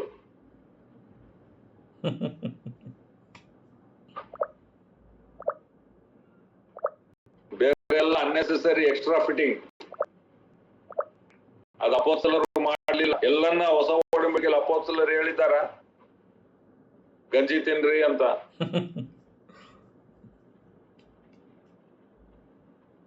ಒಂದು ಸರಿ ಯೇಸುಸ್ವಾಮಿ ಪುನರುತ್ತನಾಗಿ ಎದ್ದಾನಂತ ಅವ್ರು ಗೊತ್ತಾದ ಮೇಲೆ ಅವ್ರು ಸಂತೋಷದಿಂದ ಹೋದ್ರು, ಧೈರ್ಯದಿಂದ ವಾಕ್ಯವನ್ನು ಸಾರಿದ್ರು, ಜಯ ಜೀವಿತವನ್ನು ಅವರು ಜೀವಿಸಿದ್ರು. ಪ್ರಿಯ, ಇವೆಲ್ಲ ಸಂಪ್ರದಾಯಗಳು ನಾವು ಮುರಿಯಲ್ಪಡಬೇಕು. ಓಕೆ, ಸೊ ಆತನ ಯೆಶಾಯನ ಪ್ರವಾದನೆಯು ಹೇಳಿರುವ ಮಾತು ನೆರವೇರುವಂತೆ ಆತನು ಎಲ್ಲರನ್ನು ಆತನ ಏನ್ ಮಾಡಿದ, ಆತನು ಗುಣ ಮಾಡಿದ. ಪ್ರಿಯರ್, ಇವತ್ತು ದೇವರು ನಮ್ಮನ್ನ ಸೇವೆಗೆ ಕರೆದಿದ್ದಾನೆ. ಪಾಪ, ಶಾಪ, ರೋಗದ ಮೇಲೆ ಇದು. ಇನ್ನೊಂದು ಸಂಗತಿಯನ್ನು ನಾನು ಮಾತಾಡೋಣ ಪ್ರಿಯರ್, ಇದು ಕೂಡ ಬಹಳ ಪ್ರಾಮುಖ್ಯವಾದಂತ ಸಂಗತಿ. ಶಾಪದ ಕೆಳಗಡೆ ಕೊರತೆ, ಬಡತನಗಳು ಬರ್ತದೆ ಪ್ರಿಯರ್. ನೀವು ಧರ್ಮೋಪದೇಶ ಕಾಂಡ 28ನೇ ಅಧ್ಯಾಯ ಆಮೇಲೆ ಮನೆಗೆ ಹೋಗಿ ಹೋದ್ರಿ, ಅಲ್ಲಿ 14 ವಚನಗಳ ಆಶೀರ್ವಾದದ ಬಗ್ಗೆ ಇದೆ. ಮಿಕ್ಕಿದ ವಚನಗಳೆಲ್ಲ ಶಾಪಗಳ ಬಗ್ಗೆ ಇದೆ. ಶಾಪದಲ್ಲಿ ರೋಗ ಇದೆ, ಆ ಶಾಪದಲ್ಲಿ ಕೊರತೆಗಳಿದೆ. ಅವ್ರು ಹೇಳ್ತಾರೆ ನೀನ್ ಏನ್ ಮಾಡಿದ್ರು ನಿಂದು ಇದು ಆಗೋದಿಲ್ಲ ಎಂಬುದಾಗಿ. ರೈಟ್? ಕೊರತೆ, ಬಡತನ ದೇವರ ಚಿತ್ತವಲ್ಲ. ಅದನ್ನು ಕೂಡ ಸಭೆಗೆ ಬಹಳ ಶತಮಾನಗಳಿಂದ ಹೇಳ್ಕೊಟ್ಟಿದ್ದಾರೆ. ನೀನು ಬಡವನಾದ್ರೆ ದೀನನಾಗಿರ್ತಿ, ನೀನು ಬಡವನಾದ್ರೆ ಇದಾಗಿರ್ತಿ ಎಂಬುದಾಗಿ. ಬಡತನನ ಸಭೆ ಆಚರಿಸಿದ್ದೆ ಪ್ರಿಯರೇ. ಆದ್ರೆ ಬಡವರನ್ನ ನಾವು ಯಾರು ಖಂಡಿಸ್ತಾ ಇಲ್ಲ. ಆದ್ರೆ ನೀನು ಬಡವನಾಗಿ ಬಂದಿರಬಹುದು, ಆದ್ರೆ ನೀನ್ ಪಾಪಿಯಾಗಿ ಬಂದಿ. ಆದ್ರೆ ಯೇಸುಸ್ವಾಮಿ ಹತ್ರ ಬಂದಾಗ ನೀತಿವಂತನಾಗಿ ನಿನ್ನನ್ನು ಮಾಡುವವನಾಗಿದ್ದ. ರೋಗಿಯಾಗಿ ನೀನು ಬರ್ತಿ ಯೇಸುಸ್ವಾಮಿ ಹತ್ರ. ಆದ್ರೆ ಯಾರ್ಯಾರು ರೋಗಿಗಳಾಗಿ ಯೇಸುಸ್ವಾಮಿ ಹತ್ರ ಬಂದ್ರು ಅವರೆಲ್ಲರನ್ನು ಯೇಸು ಗುಣ ಮಾಡಿ ಆರೋಗ್ಯವನ್ನ ಆತನು ಕೊಟ್ಟ ಪ್ರಿಯ. ಬಂದಿರಬಹುದು, ಆದ್ರೆ ಯೇಸು ಸ್ವಾಮಿ ಹತ್ರ ಬಂದಾಗ ಆಶೀರ್ವಾದವನ್ನು ನಾವು ಹೊಂದುವವರಾಗಿದ್ದೇವೆ. ಇದು ದೇವರ ಮುಖ್ಯವಾಗಿರುವಂತದ್ದಾಗಿದೆ. ಅದೇ ರೀತಿಯಲ್ಲಿ ನಾವು ಬಡತನದಲ್ಲಿ, ಕೊರತೆಯಲ್ಲಿ ಬಂದಿರಬಹುದು, ಆದ್ರೆ ಕ್ರಿಸ್ತ ಯೇಸುವಿನಲ್ಲಿ ಸುವಾರ್ತೆ ಇನ್ನೊಂದು ಭಾಗ ಏನಂದ್ರೆ 2ನೇ ಕೊರಿಂಥ 8:9 ಓದ ಪ್ರಿಯರೇ. 2ನೇ ಕೊರಿಂಥ 8:9, 2 ಕೊರಿಂಥಿಯನ್ಸ್ 8:9.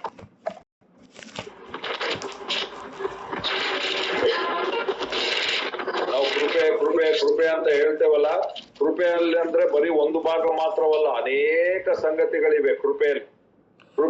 2ನೇ ಕೊರಿಂಥ 8:9 ಏನ್ ಹೇಳ್ತದೆ ನೋಡ್ರಿ. ಯಾಕಂದರೆ ನಮ್ಮ ಕರ್ತನಾದ ಯೇಸು ಕ್ರಿಸ್ತನ ಕೃಪೆಯನ್ನು ನೀವು ಅರಿತವರಾಗಿದ್ದೀರಿ. ನಮ್ಮ ಕರ್ತನಾಗಿರುವ ಯೇಸು ಕ್ರಿಸ್ತನ ಕೃಪೆಯನ್ನು ನೀವು ಅರಿತವರಾಗಿದ್ದೀರಿ. ರೈಟ್? ಏನಂತೆ ಅದು ಕೃಪೆ? ಮುಂದೆ ಹೋದ್ರೆ ಹೇಗೆಂದರೆ ಆತನು ಐಶ್ವರ್ಯವಂತನಾಗಿದ್ದರೂ ಆತನ ಬಡತನದ ಮೂಲಕ ನೀವು ಐಶ್ವರ್ಯವಂತರಾಗುವಂತೆ ಆತನು ನಿಮ್ಮೆಲ್ಲರಿಗೋಸ್ಕರ ಬಡವನಾದನು. ವಾವ್, ಎಷ್ಟು ಸ್ಪಷ್ಟವಾಗಿದೆ ನೋಡ್ರಿ. ನೀವು ಗ್ರೀಕ್ನಾಗ ಹೋದ್ರೆ ಅದೇ ಇರೋದು, ಯಾವ ಟ್ರಾನ್ಸ್ಲೇಷನ್ ಅಲ್ಲಿ ಅನ್ನೋದ್ರೆ ಅದೇ ಇರೋದು, ಬೇರೆ ಬೇರೆ ಇಲ್ಲ. ಅದು ಎಷ್ಟು ಸ್ಪಷ್ಟವಾಗಿದೆ. ನಾವು ನೀತಿವಂತರಾಗ್ಲಿಕ್ಕೆ ಆತನು ಪಾಪದಲ್ಲಿ ಸೇರಿ ಆತನು ಪಾಪವಾಗಿ ಮಾಡಲ್ಪಟ್ಟ. ನಾವು ಆಶೀರ್ವಾದ ಹೊಂದುವಂತೆ ಆತನು ಶಾಪಗ್ರಸ್ತನಾದನು. ನಾವು ಗುಣವಾಗುವುದಕ್ಕೆ ಆತನು ಬಾಸುಂಡೆಗಳನ್ನು ತೆಗೆದುಕೊಂಡನು. ನಾವು ಐಶ್ವರ್ಯವಂತರಾಗುವುದಕ್ಕೆ ಆತ ಐಶ್ವರ್ಯವಂತನಾಗಿದ್ರು ಕೂಡ ನಮಗೋಸ್ಕರ ಬಡತನದಲ್ಲಿ ಸೇರಿದನು. ನಾವು ಆತನು ಬಡತನದಲ್ಲಿ ಸೇರುವುದರ ಮುಖಾಂತರ ನೀವು ಬಡವರಾಗಿರ್ಬೇಕಲ್ಲ, ಐಶ್ವರ್ಯವಂತರಾಗಬೇಕೆಂಬುದಾಗಿ. ಅಂದ್ರೆ ಒದಗಿಸುವಿಕೆಯನ್ನು ಕೂಡ ದೇವರು ಇಟ್ಟಿದ್ದಾನೆ. ನೀವು ಹಳೆ ಒಡಂಬಡಿಕೆ ಹೋದ್ರೆ ಇಸ್ರಾಯೇಲರು ಐಗುಪ್ತದಿಂದ ಹೊರಗಡೆ ಬಂದಾಗ ಬರೀ ಐಗುಪ್ತ ಬಾನಿಸತ್ವದಿಂದ ಹೊರಗೆ ಮಾತ್ರ ಬರ್ಲಿಲ್ಲ, ಅವರು ಬೆಳ್ಳಿ ಬಂಗಾರದಿಂದ ಹೊರಗೆ ಬಂದ್ರು. ದೇವರು ಹೇಳ್ದ, ಐಗುಪ್ತರು ನಿನ್ನನ್ನು ಇಷ್ಟುವರೆಗೆ ಹಿಡಿದುಕೊಂಡಿದ್ರು, ವಸೂಲಿ ಮಾಡ್ಕೊಂಡ್ ಬನ್ರಿ. ಅವ್ರು ಬೆಳ್ಳಿ ಬಂಗಾರದಿಂದ ಹೊರಗೆ ಬಂದ್ರು ಪ್ರಿಯ. ಆ ಬೆಳ್ಳಿ ಬಂಗಾರ ಅವ್ರ ಹತ್ರ ಇದ್ದಿದ್ದಕ್ಕಾಗಿಯೇ ಆ ಒಂದು ಗುಡಾರವನ್ನು ಕಟ್ಲಿಕ್ಕಾಗಿ ಬೆಳ್ಳಿ ಬಂಗಾರ ಅನೇಕ ಸಂಗತಿಗಳು ಬೇಕಾಗಿತ್ತು. ಮೋಶೆಗೆ ಎಲ್ಲಿಂದ ಬಂತದು? ಮನ್ನಾ ಮೇಲಿಂದ ಬಂತು. ಆದ್ರೆ ಆ ಗುಡಾರ ಕಟ್ಲಿಕ್ಕೆ ಬೆಳ್ಳಿ ಬಂಗಾರ ಎಲ್ಲಿಂದ ಬಂತು?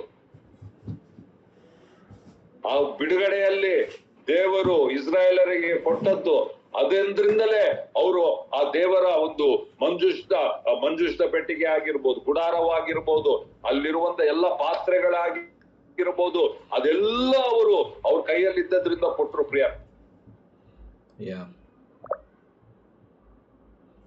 ದೇವರು ನಮ್ಮನ್ನ ಐಶ್ವರ್ಯವಂತರಾಗಿ ಯಾಕೆ ಮಾಡ್ತಾರೆ ಗೊತ್ತಾ? ಸುಮ್ಮನೆ ನಾವು ಮೋಜು ಮಸ್ತಿ ಮಾಡ್ಬೇಕಂತಲ್ಲ.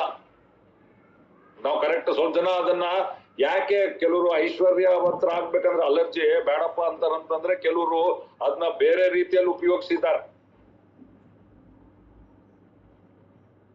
ಸ್ವಾರ್ಥಕ್ಕಾಗಿ, ತಮ್ಮದೇ ಇದಕ್ಕಾಗಿ. ದೇವರ ಸೇವೆ ಮಾಡ್ಬೇಕಂದ್ರೆ ಹಣ ಬೇಕು ಪ್ರಿಯರೇ. ಯಾರೋ ಹೇಳಿದ್ರು, ನಾನು ಹೇಳೋದ್ ಕೇಳಿಸ್ಕೊಡ್ರಿ, ಇಂಗ್ಲಿಷ್ ನಲ್ಲಿ ಹೇಳ್ತೇನೆ, ಆಮೇಲೆ ಕನ್ನಡದಲ್ಲಿ ಹೇಳ್ತೇನೆ. Gospel is free, evangelism is expensive. ಸುವಾರ್ತೆ ಉಚಿತ, ಆದ್ರೆ ಸುವಾರ್ತೆ ಸೇವೆಗೆ ಹಣ ಬೇಕು. ಸುವಾರ್ತೆ ಉಚಿತ, ಸುವಾರ್ತೆ ಸೇವೆಗೆ ಹಣ ಬೇಕು. ಇವಾಗ ನಾವು ಉದಾಹರಣೆಗೆ ಅನ್ಕೊಳ್ರಿ, ಟ್ರೈನಿಂಗ್ ಮಾಡ್ಬೇಕಪ್ಪ, ಯಾವ ಸುವಾರ್ತೆ ಇಲ್ಲದ ಹಳ್ಳಿಗಳಿರಬಾರ್ದು, ಸುವಾರ್ತೆಗಳಿಲ್ಲದ ಗ್ರಾಮ ಇರಬಾರ್ದು. ಹಾಡಾಡೋದು ಹೇಳೋದು ಬಹಳ ಸುಲಭ, ಆದ್ರೆ ಅದು ನೆರವೇರಬೇಕಂದ್ರೆ ಸೇವಕರನ್ನ ಕಳಿಸ್ಬೇಕು. ನಾವು ಸೇವಕರನ್ನ ಕಳಿಸ್ಬೇಕಂದ್ರೆ ಟ್ರೈನಿಂಗ್ ಮಾಡಬೇಕು, ರೈಟ್. ಹೊಸದಾಗಿ ಒಂದು ಸಭೆ ಸ್ಥಾಪನೆ ಮಾಡ್ಲಿಕ್ಕೆ ಹೋದಾಗ ಅಲ್ಲಿ ಯಾರು ಮೆಂಬರ್ಸ್ ಇರಲ್ಲ, ಅವ್ರನ್ನ ಸಪೋರ್ಟ್ ಮಾಡಬೇಕು.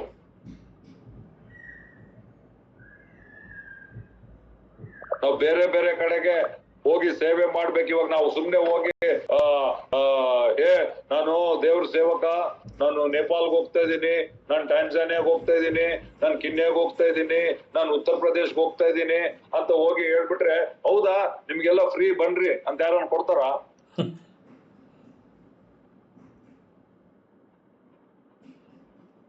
ಯಾರು ಕೊಡಲ್ಲ. ಅದಕ್ಕೆ ಹಣ ಬೇಕು. ದೇವ್ರ ನನ್ನ ಹತ್ರ ಮಾತಾಡ್ದ, ಏನಂತ ಹೇಳ್ದ ಗೊತ್ತಾ? ಮಗನೇ, ದೇವರ ರಾಜ್ಯದ ಕೆಲಸಕ್ಕಾಗಿ ದೇವ ಜನರಿಂದನೇ ಬರಬೇಕು ಹಣ. ಗುಡಾರ ಕಟ್ಲಿಕ್ಕಾಗಿ ಬೆಳ್ಳಿ ಬಂಗಾರ ದೇವ ಜನರಾದ ಇಸ್ರಾಯೇಲ್ ಇಂದಲೇ ಬಂದಿದ್ದು.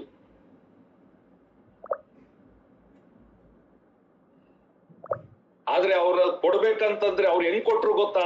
ಬೈಬಲ್ ಹೇಳ್ತದೆ, ಮೋಸೆ ಹೇಳ್ದ, ದೇವ್ರ ಹಿಂಗ್ ಹೇಳಿದ್ದಾನೆ ಇದು ಕೊಡ್ಬೇಕು ಅಂತ. ಮೋಸೆ ತನ್ನ ಪಾಕೆಟ್ನಾಗ ಹಾಕೊಳಕ್ ಕೇಳಿಲ್ಲ. ಈಗಿನ ಕಾಲದಲ್ಲಿ ಬಹಳ ಜನ ಇದಾರೆ ಬಿಡ್ರಿ, ಭಯಪಡ್ಬೇಡ್ರಿ. ಸ್ವಲ್ಪ ಜನ ಸೀರಿಯಸ್ ಆಗಿ ನೋಡ್ತಾರೆ. ಇವಾಗ ಆಮೇಲೆ ಪಾಸ್ಟರ್ ಹೇಳ್ತಾರ, ನೀವು ಫೋನ್ ಪೇ ನಂಬರ್ ಕೊಡ್ತಾರೇನೋ, ನನಗೆ ಆಫರಿಂಗ್ ಕಳಿಸ್ರಿ. ನಾನು ಹೇಳಲ್ಲ.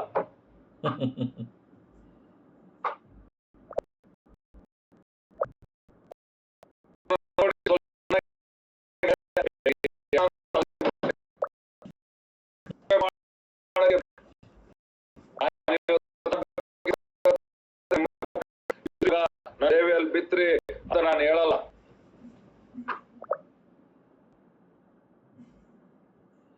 ಬಟ್ ಸೇವೆ ನಾವು ಕೊಡಬೇಕು, ರೈಟ್. ಗುಡಾರ ಕಟ್ಟಲಿಕ್ಕೆ ದೇವ ಜನರೇ ಕೊಟ್ಟಿದ್ದು. ಬಟ್ ಕೊಡ್ಬೇಕಾದ್ರೆ ಎಲ್ಲ ಹಣ ಇರಬೇಕು. ಅವ್ರ ಹತ್ರ ಇದ್ದಿದ್ಕೆ ಅವ್ರು ಕೊಟ್ರು. ಎಷ್ಟುವರೆಗೆ ಕೊಟ್ರು ಅಂದ್ರೆ, ಮೋಸ ಹೇಳ್ದೆ, ಸಾಕ್ ಮಾಡ್ರು ಎಲ್ಲ ಬಂದಿದೆ.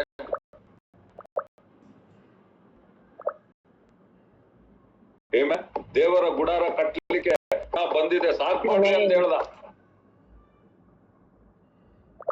ನನ್ ಪ್ರಾರ್ಥನೆ ಏನ್ ಗೊತ್ತಾ? ದೇವ ಜನರ ಅಭಿವೃದ್ಧಿ ಹೊಂದಬೇಕು. ಈ ಸತ್ಯವನ್ನು ತಿಳಿದುಕೊಂಡು, ರೈಟ್, ನೀತಿವಂತರಾಗಿ ತಿಳ್ಕೊಳ್ಳಬೇಕು. ಆಶೀರ್ವಾದ ಅಂತ ಹೇಳಿ, ಅದಕ್ಕೆ ಬೈಬಲ್ ಧರ್ಮೋಪದೇಶ ಕಾಂಡದಲ್ಲಿ ಇರುವ ಆಶೀರ್ವಾದ ಏನಂದ್ರೆ, ನೀವು ಸಾಲ ತೆಗೆದುಕೊಳ್ಳುವವರಲ್ಲ, ನೀವು ಕೊಡುವವರಾಗಿರ್ತೀರಿ ಎಂಬುದ. ಕೊಡ್ಬೇಕಂದ್ರೆ ಇರಬೇಕು ನಮ್ಮ ಕೈಯಲ್ಲಿ. ಆದ್ರೆ ನಾವು ಪಡ್ಕೊಳ್ಬೇಕಂದ್ರೆ ನಾವು ಮೋಸ ಮಾಡೋದು ಬೇಕಾಗಿಲ್ಲ, ಎಲ್ಲೆಲ್ಲೋ ಇದು ಮಾಡೋದು ಬೇಕಾಗಿಲ್ಲ. ಎಸ್, ನಾವು ಕಷ್ಟ ಪಡಬೇಕು, ಕೆಲಸ ಮಾಡಬೇಕು, ಉದ್ಯೋಗ ಮಾಡಬೇಕು, ದೇವರು ಏನ್ ನಮ್ಮ ಕದಿದಾನ ಅದನ್ನ ಮಾಡಬೇಕು. ಅದ್ರ ಕೃಪೆಯಿಂದ ಹೊಂದಿಕೊಳ್ಳೋದು ಕಲಿಬೇಕು. ನಾವು ನೀತಿವಂತರಾಗಿ ಹೆಂಗಾಗ್ತೇವೆ? ನಾವೇನನ್ ಬೆಟ್ಟ ಹತ್ತಿದ್ವಾ, ತಣ್ಣೀರ್ ಸ್ನಾನ ಮಾಡಿದ್ವಾ, ಬರಿಗಾಲಲ್ಲಿ ನಡೆದ್ವಾ? ಕೃಪೆಯಿಂದ ನೀತಿವಂತರಾಗಿದ್ದೇವೆ. ಅದೇ ಪ್ರಕಾರ ಇಲ್ಲಿ 2 ಕೊರಿಂಥ 8:9 ಹೇಳುವಂತದ್ದು ಇಲ್ಲದೆ, ನಮ್ಮ ಕರ್ತನಾದ ಯೇಸು ಕ್ರಿಸ್ತನ ಕೃಪೆ ನಿಮಗೆ ಗೊತ್ತಿದೆ ಅಲ್ಲ. ಹಣ ಬದಲು ಮುಂಚೆ ಐಶ್ವರ್ಯಕ್ಕಿಂತ ಮೊದಲು ಕೃಪೆ ಅಂತ ಇಂಟ್ರೊಡ್ಯೂಸ್ ಮಾಡ್ತಾ ಇದ್ದಾನ ಆತ. ಆತನ ಐಶ್ವರ್ಯವಂತನ ಆ ಕೃಪೆ ಏನಂದ್ರೆ, ಈ ಕೃಪೆ ಇನ್ನೊಂದು ಭಾಗ ಏನಂದ್ರೆ, ಆತನ ಐಶ್ವರ್ಯವಂತನಾಗಿದ್ರು ಕೂಡ ನಿನಗೋಸ್ಕರ ನನಗೋಸ್ಕರ ಬಡವನಾದ, ಬಡತನದಲ್ಲಿ ಸೇರುವುದರ ಮುಖಾಂತರ ನಾನು ನೀನು ಐಶ್ವರ್ಯವಂತರಾಗುವಂತ.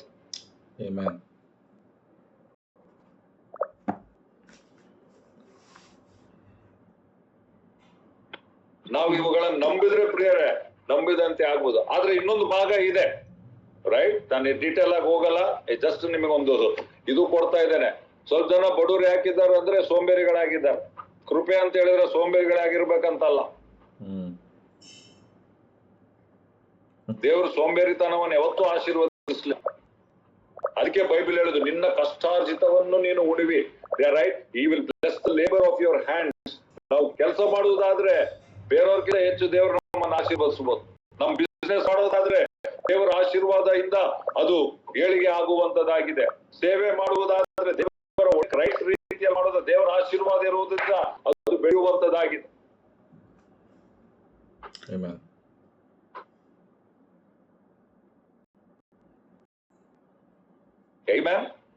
ದೇವರು ನಿಮಗೆ ಇದು ಇನ್ನ ಹೆಚ್ಚಿನ ಪ್ರಕಟಣೆ ಇದರ ಬಗ್ಗೆ ದಯಪಾಲಿಸ್ಲಿ. ರೈಟ್, ಪಾಪ ತೆಗೆದು ನೀತಿ, ಶಾಪ ಬದಲು ಆಶೀರ್ವಾದ, ರೋಗ ಬದಲಾಗಿ ಸ್ವಸ್ಥತೆ, ಆರೋಗ್ಯ, ರೈಟ್, ಬಡತನ. ಕೆಲವರು ಬರೀ ಸಾಲದಲ್ಲೇ ಜೀವನ. ನಾನು ಖಂಡಿಸ್ತಾ ಇಲ್ಲ, ಆದ್ರೆ ನಾನು ಹೇಳ್ತಾ ಇದ್ದೇನೆ, ದೇವರು ನಿಮ್ಮ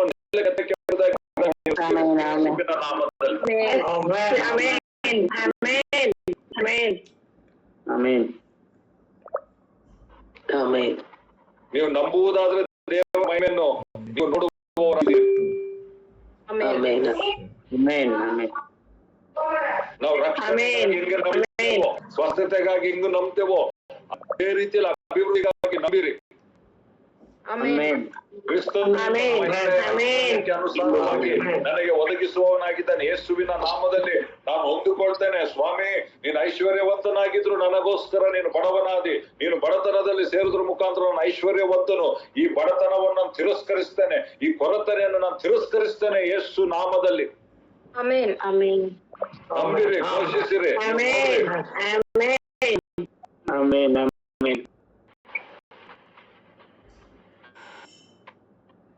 ನಂಬುವವರಿಗೆ ಸುವಾರ್ತೆಯು ದೇವರ ಬಲ ಸ್ವರೂಪವಾಗಿದೆ.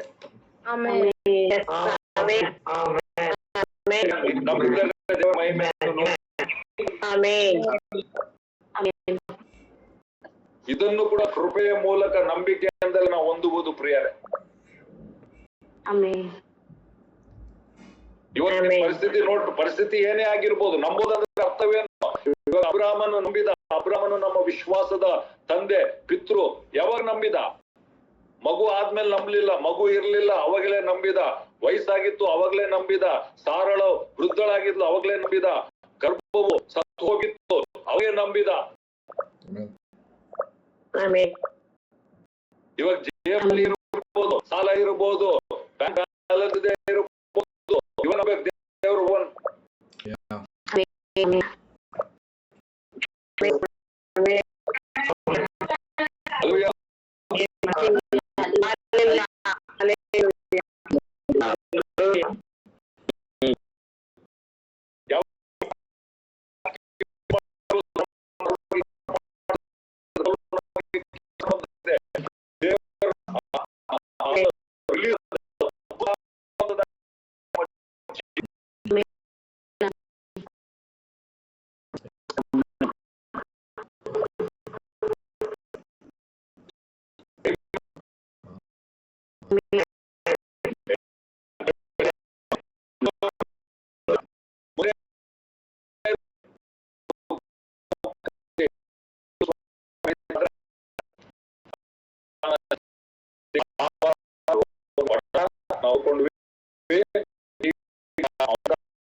ಅಧಿಕಾರ ಕೊಟ್ಟು ಸೈತಾನ ಅವತ್ತಿಂದ ಇಹಲೋಕದ ಅಧಿಪತಿ ಆದವರಿಗೆ ಸ್ತೋತ್ರ. ಯೇಸು ಸ್ವಾಮಿ ಕಡೆಯ ಆದಾಮನಾಗಿ ಏನೇನು ಮೊದಲನೇ ಆದಾಮನು ಕಳ್ಕೊಂಡು ಅದನ್ನೆಲ್ಲ ಯೇಸು ಸ್ವಾಮಿ ನಮಗೋಸ್ಕರ ಬಂದನು ಪ್ರಿಯರೇ. ರೈಟ್. ಸೈತಾನನ ಕುರಿತಾಗಿ ಯೇಸುಸ್ವಾಮಿ ಏನ್ ಮಾಡ್ದ ನೋಡ್ರಿ, ಕೊಲೋಸಿದವ್ರು ಬರೆದ ಪತ್ರಿಕೆ. ಸೈತಾನನು ದುಷ್ಟ ಸ್ಪರ್ಧಿಗಳು. ಯಾಕಂದ್ರೆ ನಮಗೆ ಈ ದೇವರು ಕೊಟ್ಟಿರುವಂತ ಸೇವೆಯಲ್ಲಿ ಒಂದು ಒಂದು ಭಾಗವೇನಂದ್ರೆ ದುರಾತ್ಮಗಳನ್ನು ಓಡಿಸುವುದು, ರೈಟ್, ಅವುಗಳನ್ನು ಆಳುವಂತದ್ದು. ಆದ್ರೆ ಹೇಗೆ ಸಾಧ್ಯ? ಈ ಸತ್ಯಗಳು ಗೊತ್ತಾದ್ರೆ, ನಾನು ಯಾರು, ಕ್ರಿಸ್ತನ್ ಏನ್ ಮಾಡಿದ್ದಾನೆ ಮತ್ತು ಕ್ರಿಸ್ತ ನಮಗೆ ಏನ್ ಕೊಟ್ಟಿದ್ದಾನೆ, ಇದನ್ನ ನಾವು ಅರ್ಥ ಮಾಡಿಕೊಳ್ಳುವುದಾದ್ರೆ ನಮಗೆ ಅದು ಗೊತ್ತಾಗುವಂತದ್ದಾಗಿದೆ.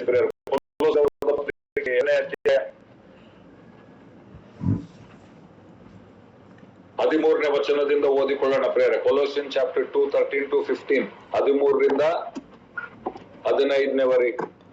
ನಿಮ್ಮ ಪಾಪಗಳಲ್ಲಿಯೂ ಸುನ್ನತಿ ಇಲ್ಲದ ಶರೀರ ಭಾವದಿಂದಲೂ ಸತ್ತವರಾಗಿದ್ದ ನಿಮ್ಮನ್ನು ದೇವರ ಆತನೊಂದಿಗೆ ಬದುಕಿಸಿ. ಓಕೆ, ಸತ್ತವರಾಗಿದ್ದ ನಮ್ಮನ್ನು ದೇವರ ಆತನೊಂದಿಗೆ ಬದುಕಿಸಿ. ನೆಕ್ಸ್ಟ್, ನಿಮ್ಮ ಅಪರಾಧಗಳನ್ನೆಲ್ಲ ಕ್ಷಮಿಸಿದ್ದಾನೆ. ಆಮೇನ್. ಎಲ್ಲ ಅಪರಾಧಗಳನ್ನ ಏನ್ ಮಾಡಿದ್ದಾನೆ? ಕ್ಷಮಿಸಿದ್ದಾನೆ. ಬಟ್ ಅಲ್ಲಿಗೆ ನಿಲ್ಲಿಸ್ಲಿಲ್ಲ. ಕಂಟಿನ್ಯೂ, ಮುಂದೆ ನೋಡ್ರಿ ಏನಾಯ್ತು.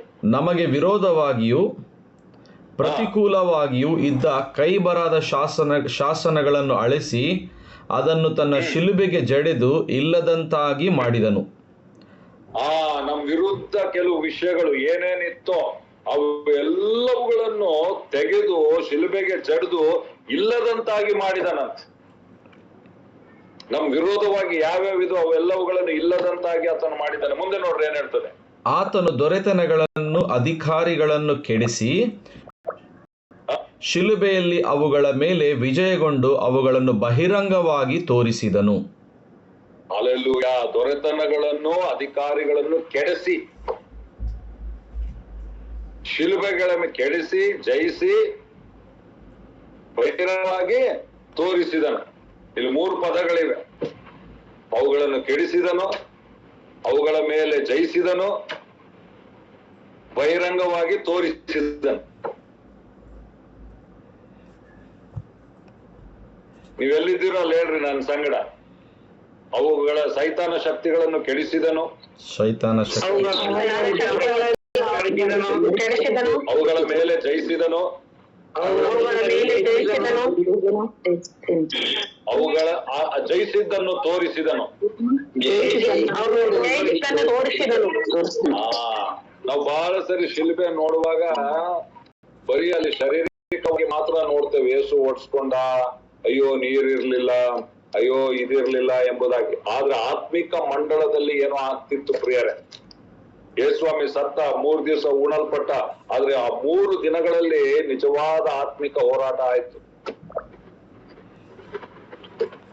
ಯೇಸುಸ್ವಾಮಿ ಸೈತಾನ್ಗೆ ಹೇಳ್ದ, ಏ ಸೈತಾನ, ನೀನು ಮರಣದ ಅಧಿಪತಿ ಅಲ್ಲ, ನೀನು ಎಲ್ಲರನ್ನು ಮರಣದಲ್ಲಿ ಇಟ್ಕೊಂಡಿದ್ಯಲ್ಲ, ನೀನು ಆಳ್ತಾ ಇದೆಯಲ್ಲ, ನೀನ್ ಎಲ್ಲಿದೆಯೋ ಅಲ್ಲಿ ನಾನು ಬರ್ತೀನಿ, ಬಾ, ನಿನ್ನ ಅಖಾಡದಲ್ಲಿ ನಾನು ಇಳಿತೀನಿ ಅಂತೇಳಿ ಯೇಸುಸ್ವಾಮಿ ಮರಣದ ಮೂಲಕ ಮರಣದ ಅಧಿಪತಿ ಆಗಿರುವಂತ ಸೈತಾನನಿರುವಲ್ಲಿ ಆತನು ಓಳ್ದ.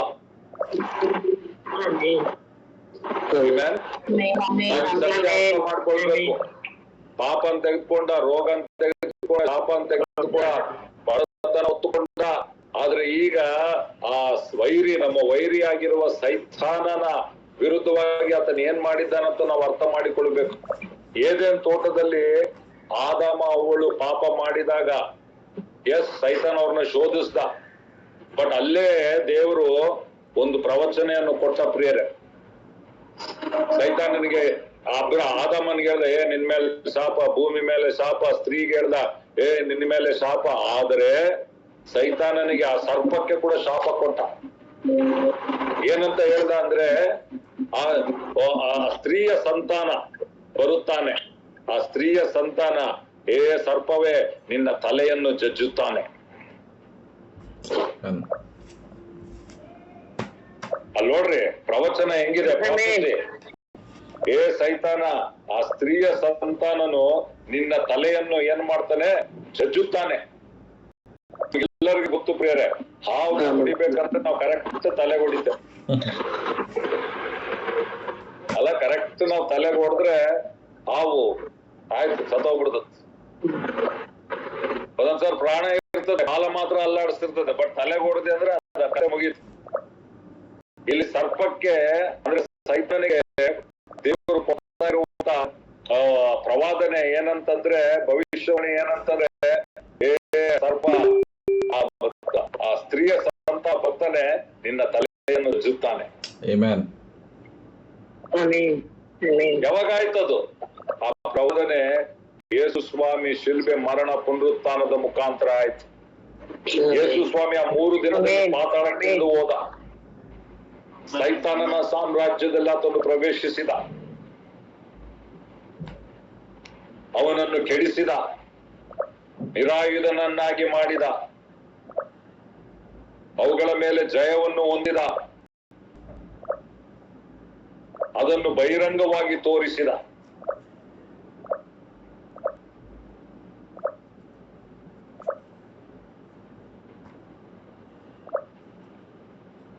ನಾವು ಅದಕ್ಕೆ ಹಾಡಾಡ್ತೇವಲ್ಲ, ಎದ್ದನಲ್ಲ ಯೇಸು ರಾಜನಿವ, ಕರ್ತನ ಅಧಿಕಾರ ನಿರೂಪಿಸಲು, ದೇವರಾಜ್ಯ ನಮ್ಮಲ್ಲಿ ಸ್ಥಾಪಿಸಲು, ಸೈತಾನ ಶಕ್ತಿಯ ತುಳಿದಾಕಲು.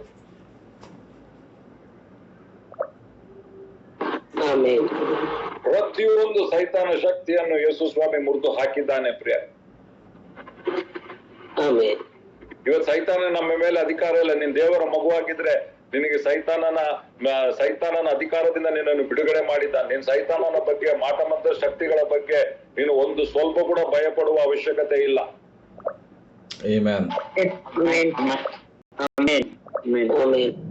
ಲೂಕನು ಬರೆದ ಸುವಾರ್ತೆ 10ನೇ ಅಧ್ಯಾಯ 9ನೇ ವಚನದಲ್ಲಿ ದೇವರು ಶಿಷ್ಯರಿಗೆ ಏನ್ ಹೇಳ್ತಾನೆ ನೋಡ್ರಿ. ಯೇಸು ಸ್ವಾಮಿ ಶಿಷ್ಯರಿಗೆ ಏನ್ ಹೇಳ್ತಾನೆ? ಲೂಕನು ಬರೆದ ಸುವಾರ್ತೆ 10ನೇ ಅಧ್ಯಾಯ 19ನೇ ವಚನದಲ್ಲಿ ಅಂತ ಹೇಳ್ತಾನೆ, ನೋಡಿರಿ, ಹಾವುಗಳನ್ನು, ಚೇಳುಗಳನ್ನು, ವೈರಿಯ ಸಮಸ್ತ ಬಲವನ್ನು ತುಳಿಯುವ ಅಧಿಕಾರ ನಾನು ನಿಮಗೆ ಕೊಟ್ಟಿದ್ದೇನೆ. ಲೂಕನ ಬಳಸುವಾರ್ತೆ 10. ಸೈತಾನನು ಸಿಡಿಲಿನಂತೆ ಆಕಾಶದಿಂದ ಬೀಳುವುದನ್ನು ಕಂಡೆನು. ನೋಡಿರಿ, ಹಾವುಗಳನ್ನು, ಚೇಳುಗಳನ್ನು, ವೈರಿಯ ಸಮಸ್ತ ಬಲವನ್ನು ತುಳಿಯುವುದಕ್ಕೆ ನಿಮಗೆ ಅಧಿಕಾರ ಕೊಟ್ಟಿದ್ದೇನೆ. ಯಾವುದು ನಿಮಗೆ ಕೇಡು ಮಾಡುವುದೇ ಇಲ್ಲ. ಯಾರಾದ್ರೂ ಯಾವಾಗನ್ನ ಅವಾಗವಾಗ ಹೇಳಿದ್ ಯಾವುದು ನಿಮಗೆ ಯಾವ ಕೇಡು ಮಾಡುವುದಿಲ್ಲ ಅಂತ ಶಿಷ್ಯರಿಗೆ ಕೊಟ್ಟಿದ್ದಾನಂತ ಅಧಿಕಾರ. ಆತನ ಹೇಳ್ತೇನೆ, ನೋಡಿರಿ, ಹಾವುಗಳನ್ನು, ಚೇಳುಗಳನ್ನು, ವೈರಿಯ ಸಮಸ್ತ ಬಲವನ್ನು ತುಳಿಯುವ ಅಧಿಕಾರ ನಿಮಗೆ ಕೊಟ್ಟಿದ್ದಾನೆ ಪ್ರಿಯ. ಇವತ್ತು ಕ್ರಿಸ್ತ ಯೇಸುವಿನಲ್ಲಿ ಬರೀ ನಮಗೆ ಕ್ಷಮಾಪಣೆ ಆಗ್ಲಿಲ್ಲ, ದೇವರು ನಿಮ್ಮನ್ನು ತನ್ನ ಮಗುವಾಗಿ ಮಾಡಿಕೊಂಡಿದ್ದಾನೆ. ದೇವರು ನಿಮ್ಮನ್ನು ನೀತಿವಂತರಾಗಿ ಮಾಡಿದ್ದಾನೆ. ನೀವು ನೀತಿ ಎಂಬ ವಸ್ತ್ರವನ್ನು ಧರಿಸಿಕೊಂಡಿದ್ದೀರಿ. ನೀವು ಕ್ರಿಸ್ತನನ್ನು ಧರಿಸಿಕೊಂಡಿದ್ದೀರಿ. ನೀವು ಕ್ರಿಸ್ತನ ಪರಿಮಾಣವಾಗಿದ್ದೀರಿ.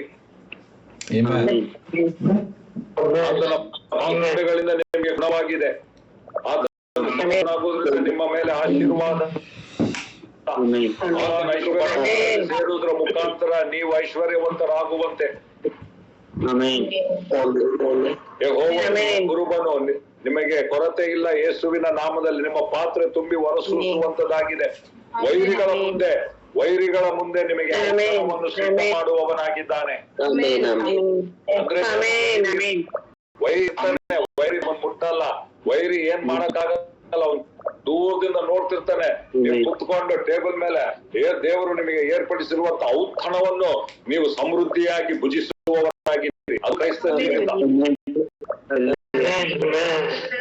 ವೈರಿ ಸುಮ್ಮನೆ ದೂರದಿಂದ ನೋಡಿ ಅಲ್ಲಿ ಕಡಿಬೋದಾಗ್ಲಿ, ಆದ್ರೆ ಯಾವ ಹಾನಿ ಮಾಡುವುದಿಲ್ಲ.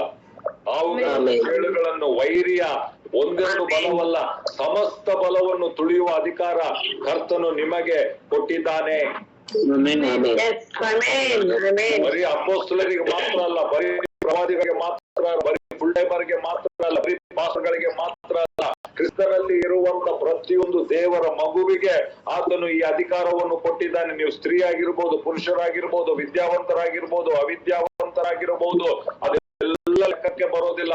ಒಂದೇ ಒಂದು ಲೆಕ್ಕ, ನೀವು ಕ್ರಿಸ್ತನಲ್ಲಿ ಇದ್ದರೆ ಇವೆಲ್ಲ ನಿಮ್ಮದಾಗಿರುವಂತದಾಗಿದೆ.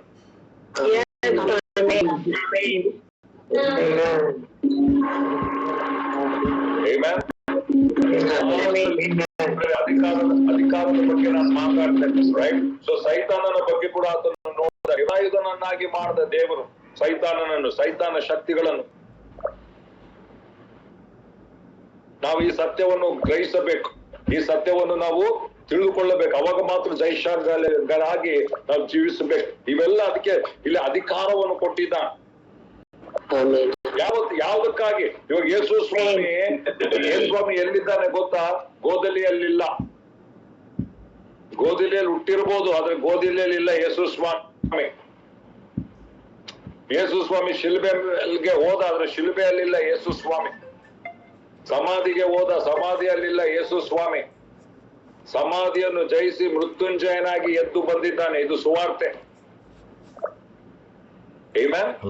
ಬಟ್ ಎದ್ದು ಬಂದು ಇವತ್ತು ಎಲ್ಲಿ ಕೂತಿದ್ದಾನೆ ಯೇಸು ಸ್ವಾಮಿ? ಬೈಬಲ್ ಹೇಳ್ತದೆ ಯೇಸು ಸ್ವಾಮಿ ತಂದೆಯ ಬಲಪಾರ್ಶ್ವದಲ್ಲಿ ಪರಲೋಕದಲ್ಲಿ. प्रेज़ लॉर्ड विनू जी बोलिए. हाँ ऑनलाइन मीटिंग है, वो बाइबल स्कूल चल रहा था ना. ನಿಮಗೆ कैसे हो? ಲೇಟೆಸ್ಟ್ ಫೋಟೋ ಇರಬೇಕು ನಿಮ್ಮ ಹತ್ರ. ನೀವು ಆಧಾರ್ ಕಾರ್ಡು, ಪಾಸ್ಪೋರ್ಟ್ ಏನನ್ನ ಮಾಡಿಸ್ಬೇಕಂದ್ರೆ ಹಳೆ ಫೋಟೋ ಇಟ್ಕೊಂಡು ಕೊಡಕ್ಕಾಗಲ್ಲ, ಲೇಟೆಸ್ಟ್ ಫೋಟೋ ಇರಬೇಕು. ಹಂಗೆ ಯೇಸು ಸ್ವಾಮಿ ಬಗ್ಗೆ ಕೂಡ ನಿಮ್ ಚಿತ್ರ ನಿಮ್ಮ ಮೈಂಡ್ ಅಲ್ಲಿ ಯೇಸು ಸ್ವಾಮಿ ಲೇಟೆಸ್ಟ್ ಫೋಟೋ ಇರಬೇಕು. ಇವಾಗ ಎಲ್ಲಿದ್ದಾನೆ? ಗೋದಲಿ ಫೋಟೋ ಇಟ್ಕೊಳ್ಬೇಡ್ರಿ. ಗೋದಲಿಯಲ್ಲಿ ಬಂದ ಅದು ಒಂದು ಕ್ಷಣ, ಸ್ವಲ್ಪ ದಿನ, ಆಮೇಲೆ ಅಲ್ಲಿ ಇರ್ಲಿಲ್ಲ. ಶಿಲುಬೆಗೆ ಹೋದ, ಆಮೇಲೆ ಅಲ್ಲಿ ಸಮಾಧಿಯಲ್ಲಿದ್ದ. 3 ದಿನ ಮಾತ್ರ ಆ ಕತೆ ಮುಗೀತು. ಎಲ್ಲಿದ್ದಾನೆ? ಸಮಾಧಿಯಿಂದ वालेकुम अस्सलाम रहमतुल्लाह. ತಂದೆಯ ಬಲಪಾರ್ಶ್ವದಲ್ಲಿ ಕೂತಿದ್ದಾನೆ. ಆ ಸ್ಥಾನ साहब ಶಕ್ತಿಗಳು ಆತನ. क्या बात, नींद में उठ गया?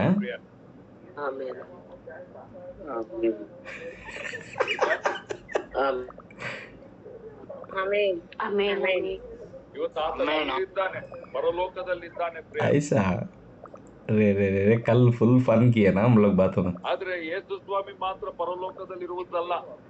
अब एक 15 मिनट है, मैं क्या हुआ बोल के उठा दिया मैं फोन इसका. ನೀವು ನಾವು अभी अनिलाना का चल रहा है. ಅದಕ್ಕೆ ಸುವಾರ್ತೆಯ ಸಂದೇಶ ಏನ್ ಗೊತ್ತಾ? ಇದನ್ನ ಹೇಳ್ತೀನಿ, ಅರ್ಥ ಮಾಡ್ಕೊಳ್ಳಿ.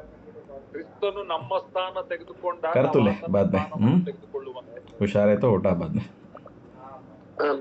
Bye bye. ದೇವಕುಮಾರನು ಮನುಷ್ಯ ಕುಮಾರನಾದ, ಮನುಷ್ಯ ಕುಮಾರರು ದೇವಪುತ್ರರಾಗುವಂತೆ.